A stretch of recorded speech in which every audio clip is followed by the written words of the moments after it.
o santuário do meu coração. Ressoa como um sino que redime, tão claro e puro como o azul do céu. Ressoa como uma cantiga linda que vem de longe a voar ao léu, e o ressoar me traz a esperança de ser feliz e de entender a luz.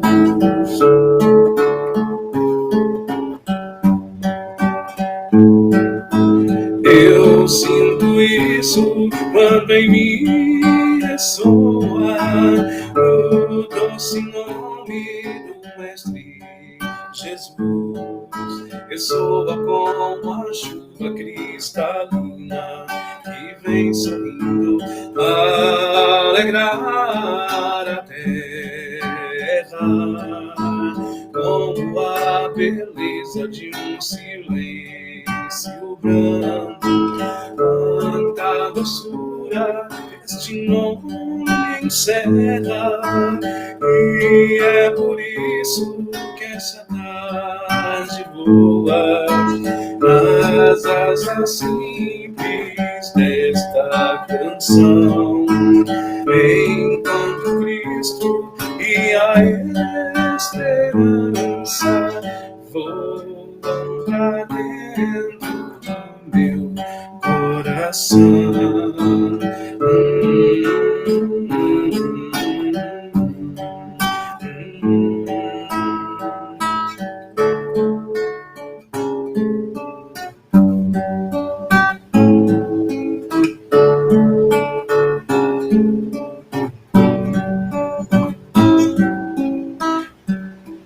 E é por isso que essa tarde voa nas asas simples desta canção, enquanto Cristo e a esperança voam pra dentro do meu coração.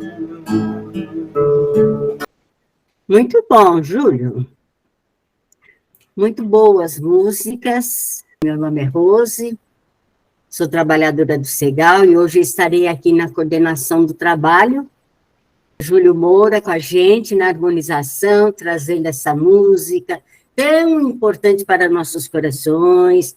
É aquele momento que a gente entra em sintonia com a espiritualidade, para a gente receber o tratamento, receber aquilo que nós estamos necessitados no momento. A fluidificação das águas. É importante ter a garrafinha, o copo, a jarra do lado, que no final, na prece, vai ser pedido, né? A fluidificação das águas. E a fluidificação, o que é? É o momento que a espiritualidade traz da natureza, aqueles elementos da natureza, e coloca na nossa água aquele elemento que nós estamos precisando, seja vitamina, seja um calmante. Eles trazem com todo carinho da natureza e colocam no nosso copo. Lembrando sempre que a água é individual. Se tiver mais pessoas na casa fazendo tratamento, é uma garrafinha para cada um. O importante é tomar pelo menos 2 vezes, um pouquinho de manhã, um pouquinho à noite, antes de dormir, né? Igual o remedinho homeopático, mesma coisa. É devagarzinho, né? Vamos para a nossa escala de trabalho hoje, né? Como eu já falei, harmonização, nosso amigo Júlio Moura.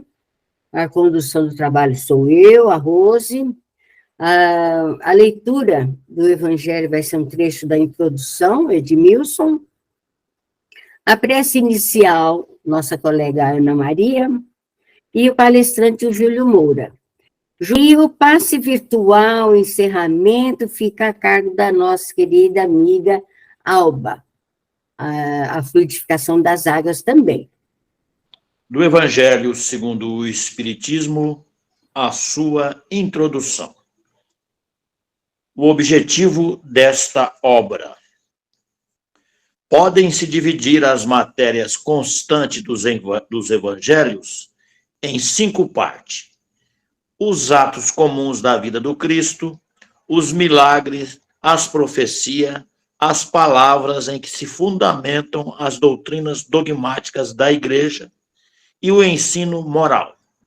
Se as 4 primeiras partes têm sido polêmica, a última é inatacável.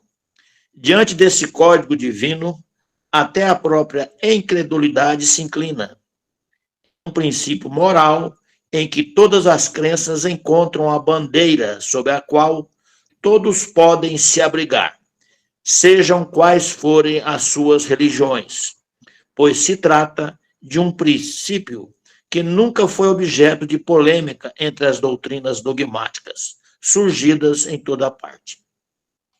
Aliás, se discutissem tal princípio da moral evangélica, as correntes religiosas cristãs encontrariam nele sua própria condenação, já que seus adeptos se prendem mais à mística do que a este salutar princípio moral evangélico, que exige a mudança de vida para melhor de cada um de nós.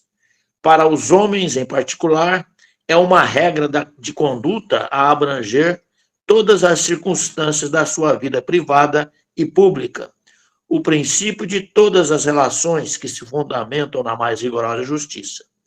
E é, enfim, e sobretudo, o caminho infalível da felicidade a ser conquistada, uma parte do véu levantada que oculta a vida vindoura. É esta questão que constitui o objetivo exclusivo desta obra. Que assim seja, irmãos. Preparados para o nosso trabalho de hoje, vamos dizer: Senhor Jesus, Mestre dos Mestres, vamos neste momento te agradecer por estarmos aqui, unidos em pensamentos, agradecermos pelo dom da vida, quando temos a oportunidade de viver e aprender através dos teus ensinamentos. Querido Jesus, que há mais de 2000 anos nasceu entre nós, já nos dando o exemplo da humildade logo ao nascer, e se tornou o homem mais importante para a cristandade, nos ensinando e exemplificando o amor na mais pura essência e bondade. E também o perdão das ofensas. Damos graças, Senhor, por tê-lo como exemplo de vida. Muito embora não estejamos ainda preparados para seguirmos teus exemplos como deveríamos. Mas te rogamos, Senhor, que fique sempre conosco, nos inspirando na prática do bem e do amor ao próximo.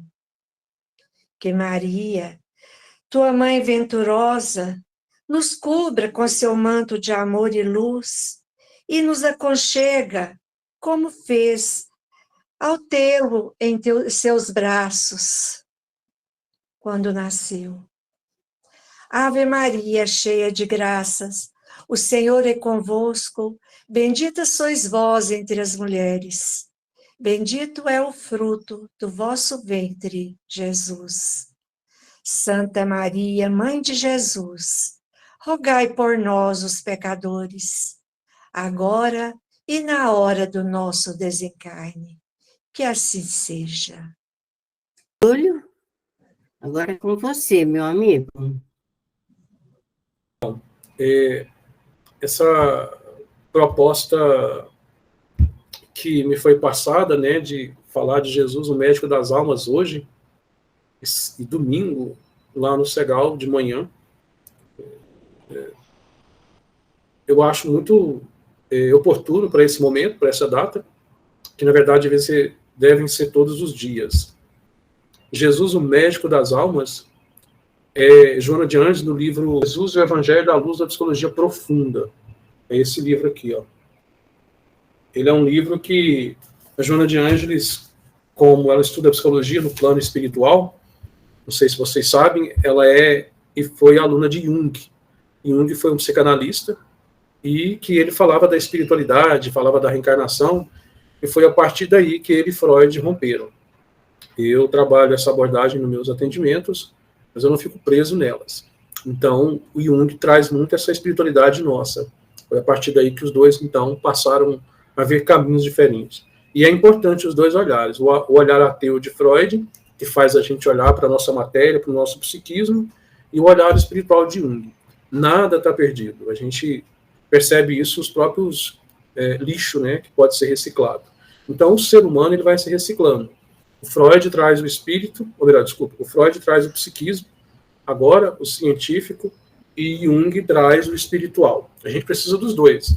Há aqueles que querem viver só da vida do espírito, mas se está reencarnado, a própria palavra diz, né, reabilitando-se, reeducando na matéria, tem que viver aqui e agora. Não pode esquecer desse processo psíquico. Mas a gente sabe que a essência de tudo isso é a alma. Né? A alma é uma palavra cunhada no grego, que quer dizer também o psiquismo, que quer dizer a essência, não necessariamente uma palavra religiosa. E a psique vem de alma, que depois torna-se psiquismo, psicologia e por aí vai. O que é a psicologia, se não estudo do nosso comportamento, do nosso movimento, das nossas ações e do ser humano? Então, o médico é aquele que vai tratar, para alguns, da doença. Eu vou no médico porque eu estou doente. E tem médico que, para outros, vai ter uma vertente de aquele que cuida da saúde. Para alguns que estão encarnados, eles entendem que eles cuidam da saúde. Mas, estudando, a gente vai ver que muitos de nós cuidamos da doença. Vamos dar exemplo de cuidar da doença. Você é diabético e permanece comendo doces. Então, você cuida da doença.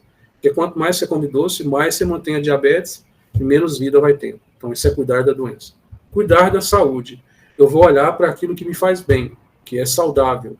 Vai haver um desprazer aí, porque eu não vou poder sair comendo doce por aí, não vou poder comer aquelas comidas gostosas que o cereal faz. Na sexta-feira dá para comer, que é a carne de soja. Então, é interessante. O pão você come só um pedaço.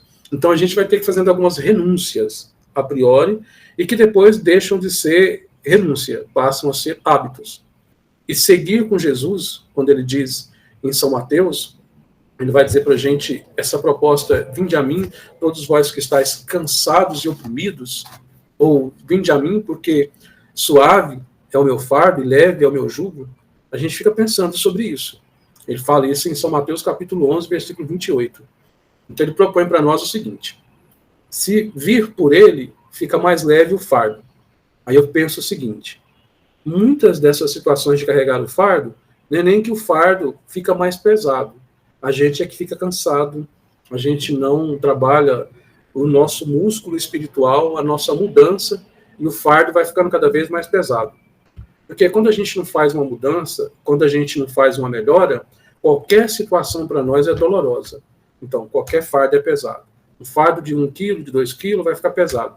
A partir do momento que eu faço um trabalho espiritual, uma transformação interior, o fardo pode até ser pesado, mas a minha força é maior do que o peso do fardo. Então, isso é uma analogia minha que eu faço para mim. Cada um aí segue a sua. E o jugo é leve por causa também da consciência de culpa. Como na pergunta 621 do Livro dos Espíritos diz, Allan Kardec pergunta aos mestres espirituais onde é que está escrito a lei de Deus. Responde: na consciência. Então, se a lei de Deus está na consciência, toda vez que eu contrario essa lei, eu crio uma consciência de culpa. Eu me culpo por coisas que eu estou fazendo e sei que não são boas, mas eu faço porque eu acredito que eu fazendo vai me satisfazer, eu vou estar falando do meu orgulho, do meu pessoal. Há muitas confusões em incentivos de buscas pessoais, onde nós temos que prejudicar alguém, onde nós temos que ser melhor do que o outro. E, ao mesmo tempo, não podemos confundir humildade com submissão. Nas relações afetivas, nas relações familiares, nas relações profissionais. Então, são extremos que a gente, às vezes, tem uma tendência de ir para as polaridades. E a nossa proposta é o equilíbrio, é o caminho do meio, segundo Buda. E a gente tem uma tendência de ir ou demais para um lado ou demais para o outro. Porque o equilíbrio requer uma sustentabilidade emocional e psicológica. E eu só vou conseguir ter uma sustentabilidade psicológica e emocional quando eu me autoconheço. Essa coisa de falar que nós somos cristãos, que nós somos espíritas, católicos, evangélicos, seja lá qual a doutrina que nós admirarmos ou pregarmos, não necessariamente é a mesma que a gente segue. Há uma discrepância aí. Às vezes a gente divulga para os outros, acha bonito, mas a gente tem esse desafio.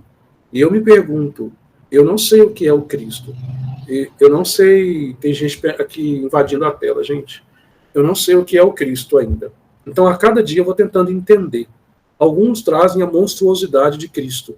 O que seria a monstruosidade de Cristo?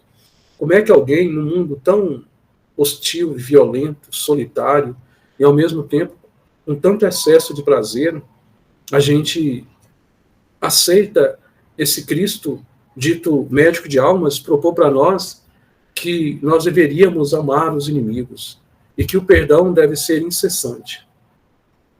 A gente até acha bonita essa fala dele, porque está distante de nós, porque está longe, porque quando chega no pessoal, você tem que perdoar um genro, um ex-marido, uma ex-mulher, alguém que prejudicou sua vida financeira, é o desafio.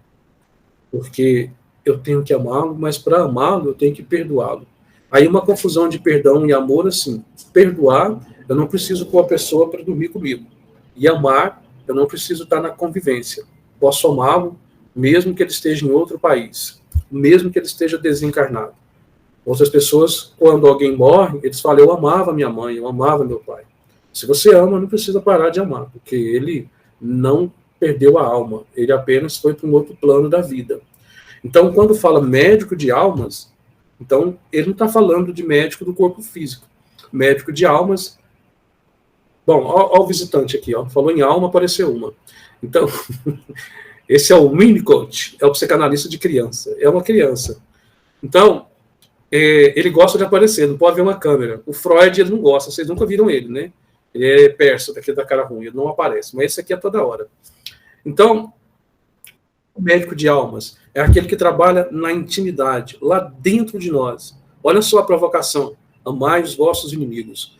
Mas eu também posso entender esse inimigo dentro de mim, porque existe um outro dentro de nós. Existe um outro ser que Joana de Anjos, nesse livro, ela chama de sombra. Eu disse para vocês que Joana de Anjos ela é aluna de Jung no plano espiritual. E quem fala de sombra, quando encarnado, foi Jung. Então ele fala que nós temos a sombra, aquele lado nosso que a gente não quer olhar, o ciúme, a possessividade, a infidelidade, o medo, a insegurança, são sombras, que nós precisamos olhar para elas. E às vezes a gente usa o verniz da religião para não olhar para essas sombras, para não olhar para o nosso lado escuro. Aí a gente usa o verniz da religião, cria um personagem. Dificilmente você vai ver alguém no centro espírita, na igreja, chegando com a cara fechada. A gente chega sorrindo, olá, irmão, como é que você está? Que alegria te ver. Ele fala com tanta paz no coração que você fala, esse cara não está encarnado, ele veio do plano espiritual, ele é um anjo. Mas passa uma semana com ele que você descobre o anjo que você encontrou. Então, é um verniz social, né? Hamed fala isso. E isso encanta a gente. Mas é normal para a sedução. Quando a gente quer seduzir no começo, né?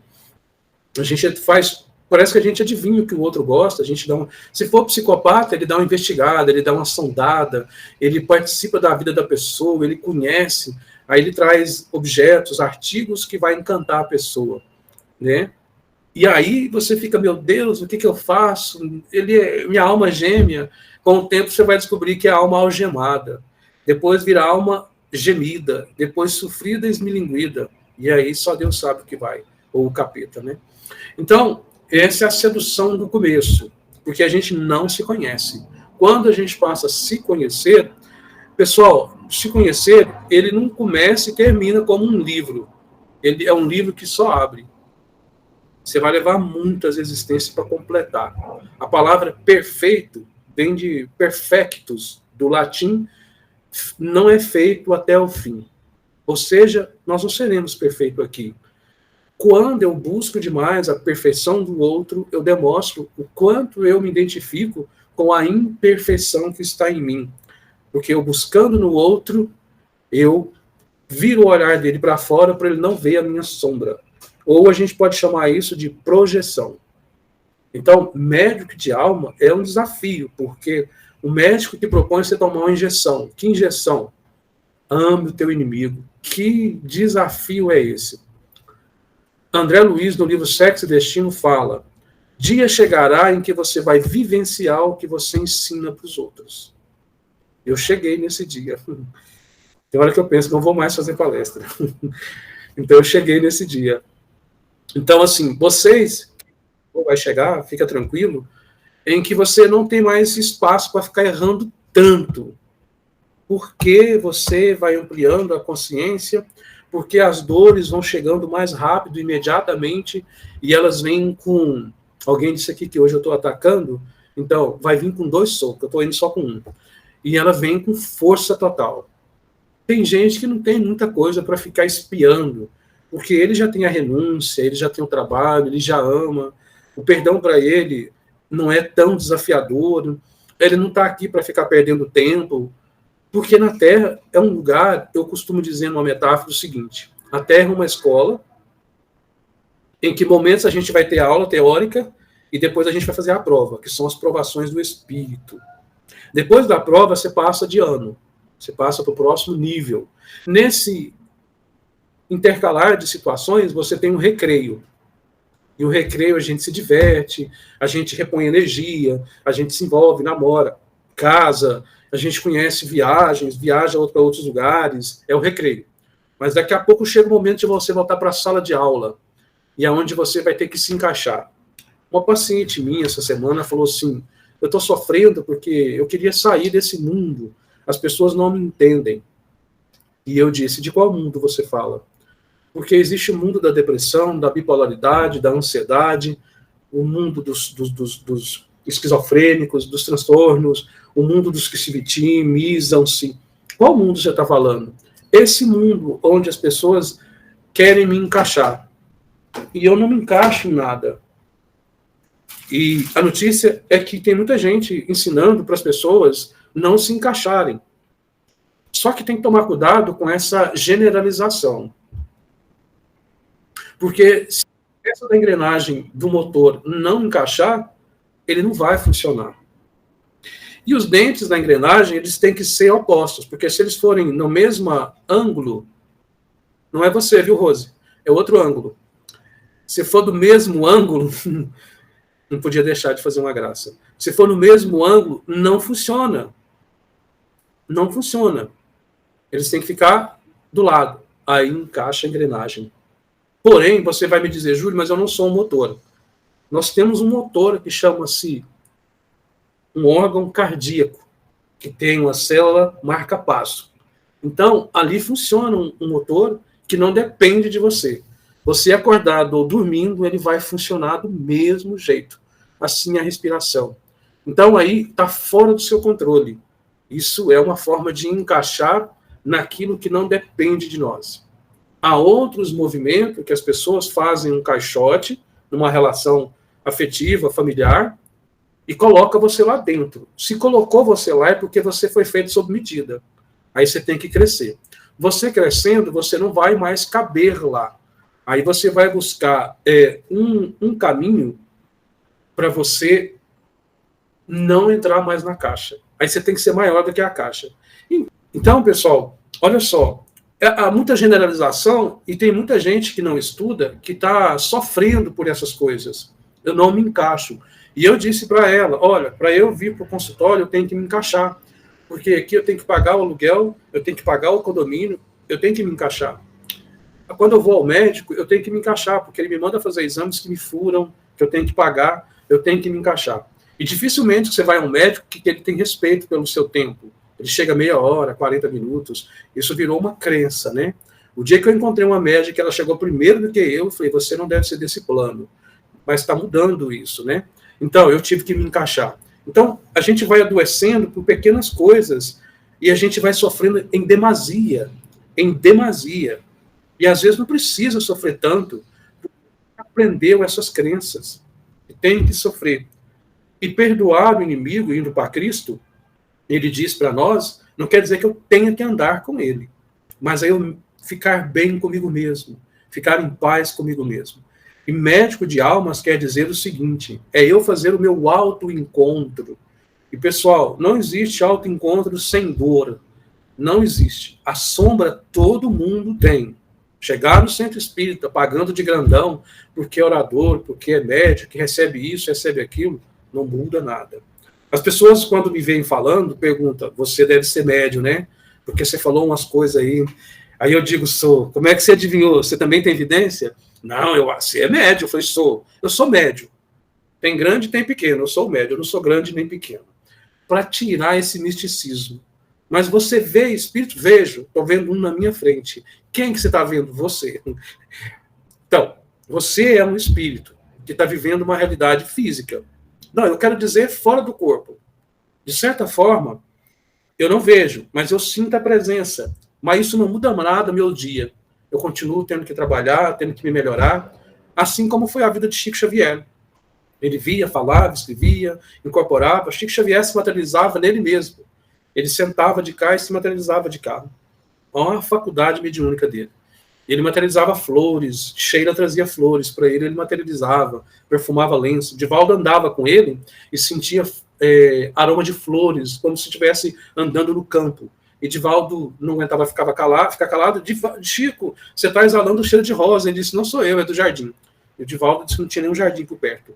Então, para eu receber essa medicação do Cristo, eu preciso fazer uma viagem, não é excursão, porque a excursão é para fora, é uma incursão dentro de mim e olhar para a sombra. Eu posso até mergulhar, mas eu tenho que voltar para a superfície, porque senão eu vou morrer afogado lá dentro, cheio de mágoas de ressentimento, águas do sofrimento, águas do passado, que vão criando, né, lodos, e a gente fica pregado lá.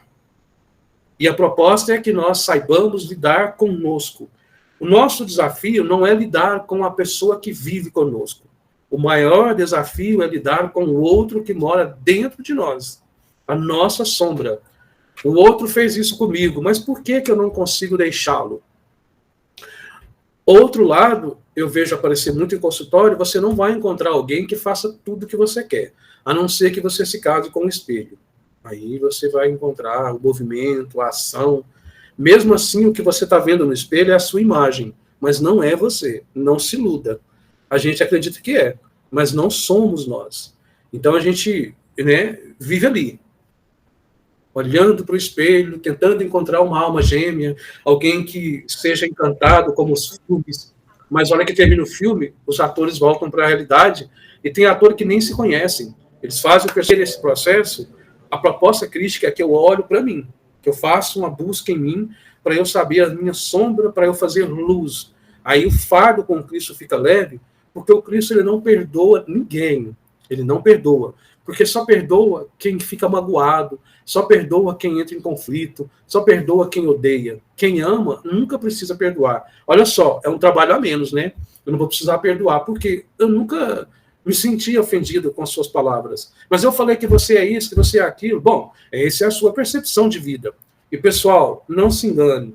Sempre quando eu falo Pedro, que fala de João, ele fala muito mais de Pedro do que de João. Então, sempre que eu falo do outro, eu posso ter a certeza que muito dessas minhas capacidades de percepção do outro é porque elas existem em mim disfarçadamente. Quando eu aponto o dedo para o outro, eu formo uma arma. Isso aqui chama cão. Na arma chama cão. Aqui está o gatilho, aqui o cano. Então, o cão está presente na arma, eu aponto um dedo para ele e fica 1, 2, 3 apontado para mim. Então, antes de eu matar alguém, eu estou me matando. Antes de eu jogar o fogo em alguém, a cinza vai queimar minha mão. A brasa, desculpa, vai queimar minha mão. Então, é um lugar doloroso. Doloroso. Quem não sentiu dor é porque não fez a mudança. Quem não sentiu solidão, não começou a mudança. Não se iluda. Ir para o centro espírita, para a igreja, ficar lá contemplando, é só admiração, é personagem. Você só vai fazer isso quando você sentir a solidão. O próprio Cristo sentiu ela. Ele é o modelo, médico de almas. Quando ele está lá no Monte das Oliveiras, e ele dá uma ideia para nós. Se a gente quiser seguir, é a prece, a oração, a reza, o que você quiser. Se eu puder falar com Deus. Então, eu mergulho por um tempo, depois eu tenho que ir para a superfície. Por que para a superfície? Para eu entrar no barco, sair da margem inicial para ir para o porto seguro. Não aquele da Bahia, mas o porto seguro de nós mesmos.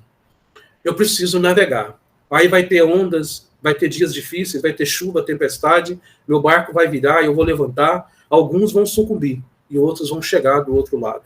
É um desafio. Se não sentiu a solidão, não fez ainda a sua reforma íntima. A solidão, ela é necessária. Lembrando, não a solidão patológica, em que eu estou arrodeado de pessoas e me sinto só.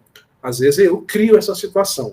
Mas aquela solidão terapêutica, você faz esse movimento, não para idealizar o sofrimento, idealizar a dor, nada disso. Mas é você pensar sobre o que você fala, sobre como você pensa, sobre como você age diante do outro. Vou dizer de novo, o verniz social na religião não muda ninguém. O verniz social, para dar licença que você está na minha frente, eu estar liderando, sendo presidente, ou fazendo palestra, ou na arte, só me gera mais responsabilidade. Um dia me disseram, você é vaidoso, você faz palestra, você canta, fica lá na frente, é perigoso cair. Geralmente quem fala isso são religiosos. E espíritas. Espíritos de porco. Então, aí foi falando, e você vai cair. Aí eu disse, eu não vou cair. E a pessoa, tá vendo como você tá vaidoso? Você tá se achando, né? Você acha que você nunca vai cair? Eu falei, não. E por que você fala isso? Porque eu nunca vou cair. Por quê? Porque quem tá caído não precisa cair de novo. Então, somos anjos caídos, afirma a Bíblia no Novo Testamento. Anjos em que sentido? Simples e ignorante. Então a gente já é caído. Estamos aqui. Agora, o aplauso, o elogio, ele só é venenoso para quem não sabe lidar com ele. Tem pessoas que têm necessidade de chamar a gente como psicólogo, psicanalista, de doutor. Doutor é quem tem doutorado. Né? Aí chama o advogado, chama o médico. Doutor é um título para doutorado. Mas as pessoas se sentem como se estivessem sendo cuidadas por um médico. Elas. Eu não vou me perder por causa disso. Eu não vou brigar. Não pode ser uma exigência minha. Tem gente que se apresenta no Instagram, nas redes sociais, como doutor. Engraçado que coloca o doutor como nome. Seu nome, doutor fulano de tal. Seu nome, pastor fulano de tal. Não tem nada a ver. Então, pensar sobre isso. Essa busca, a gente vai ter que ir para a solidão, fazer um mergulho, né, para um lugar, se você não mora sozinho, vai para um lugar e começa a pensar sobre. A hora que você lê, pensa aquela leitura para você. Para você. O que essa leitura quer me dizer? Passou por uma perda, um luto, uma separação, uma traição, um sofrimento? Lembre-se, você está aqui para aprender. E nesse aprender, quando você aprender uma lição, ela não se repete.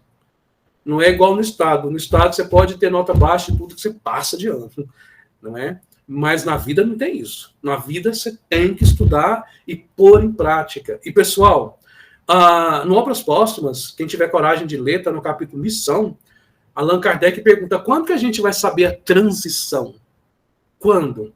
Quais são os marcos? Quais são os sinais?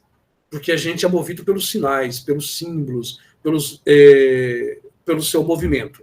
Então, e ele diz o seguinte, que será um momento de muita dor, de sofrimento, de decisões, de transformações em que muito suicídio, muita depressão, inclusive nas crianças teria ideação suicida. Eu já recebi em consultório crianças com ideação suicida. E o outro marco serão as separações dos casais, o desafeto, a separação das pessoas. E isso já está acontecendo. A solidão, a desistência do bem.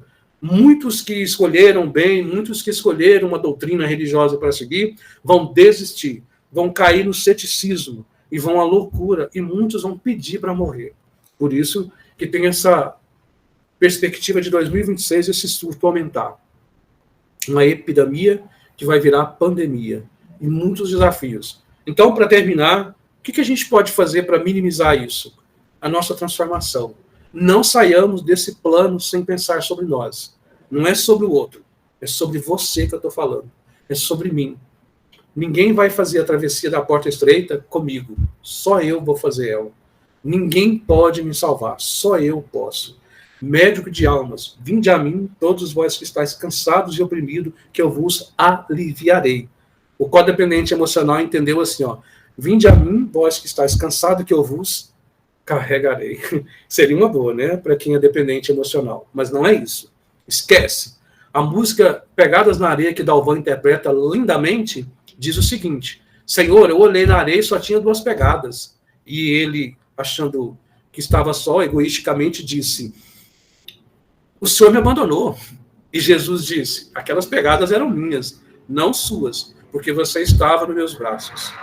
Dependendo da circunstância, Jesus vai nos carregar. Ele fez isso com Madalena quando ela contraiu a lepra. Ela foi toda exuberante, sedutora para ele não quis. Não o corpo, mas eu sou médico de almas. Quando a sua alma estiver preparada, eu venho. 2 anos depois, ela no leprosário morre e ele coloca ela no colo e leva a sua alma de retorno ao plano espiritual. Jesus não é fácil de falar porque são milhares de coisas. E eu agradeço a Deus por eu estar lúcido ainda e ainda nesse plano para aprender. E muito obrigado a todos. Fiquem com Deus. Feliz Natal. Nós nunca estamos sozinhos. O lado espiritual está sempre conosco. Faça suas orações, suas preces. Sugiro Ho'oponopono, sugiro meditações. Busque você. E quando precisar de mim, pode me chamar. Tchau. Eu te busco aonde for, eu te levo aonde eu vou estar. Salva o meu coração, ouça minha oração, a minha respiração. Lindo como o sol se pondo como a noite que virá. Outro dia o sol vem nos inspirar.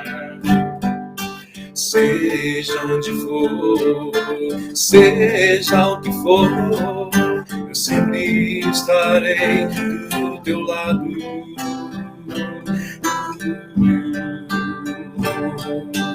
Eu te busco aonde for, eu te levo aonde eu vou estar.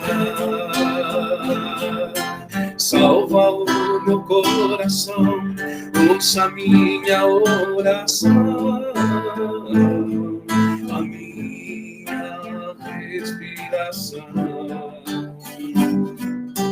Lindo como o sol se pondo como a noite que virá.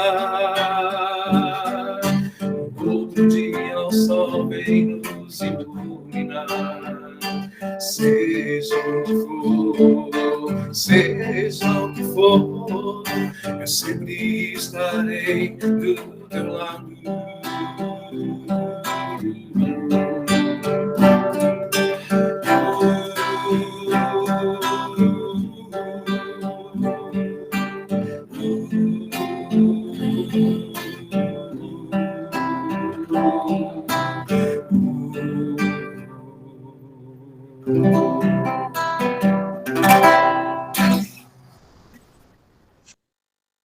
Depois de tudo que foi ouvido, que foi sentido, nos sentimos mais leves, mais tranquilos.